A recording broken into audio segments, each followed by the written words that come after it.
Hello বন্ধুরা, welcome back to my channel. আশা করি তোমরা সকলেই ভালো আছো। আজকে তোমাদের সাথে শেয়ার করব ম্যাগির একটা রেসিপি, যেটা আমি শিখেছি আমার বান্ধবীর কাছ থেকে। ও ওর চ্যানেলে দিয়েছিল, তো দেখে আমার খুব ভালো লেগেছিল। আর দেখার পর মনে হচ্ছিল আজকে সন্ধ্যাবেলাটা এটা দিয়েই টিফিনটা করি। তাই ঘুম থেকে উঠে নিয়ে সন্ধে পুজো দিয়ে তারপরে রান্নাঘরে চলে এসে টুকটাক ভেজিস কিছু কেটে নিয়েছিলাম। ও অনেক রকম ভেজিটেবলও দিয়েছে, কিন্তু আমি শুধুমাত্র টমেটো, পেঁয়াজ আর রসুনই দিয়েছি। তো তোমরা প্রথমেই দেখে নিলে আমি ডিমটা ভেজে নিয়েছি।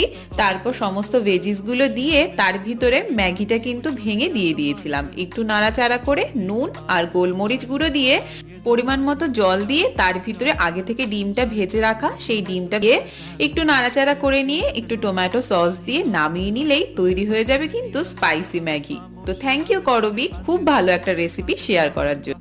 তো বন্ধুরা, তোমাদের কেমন লাগলো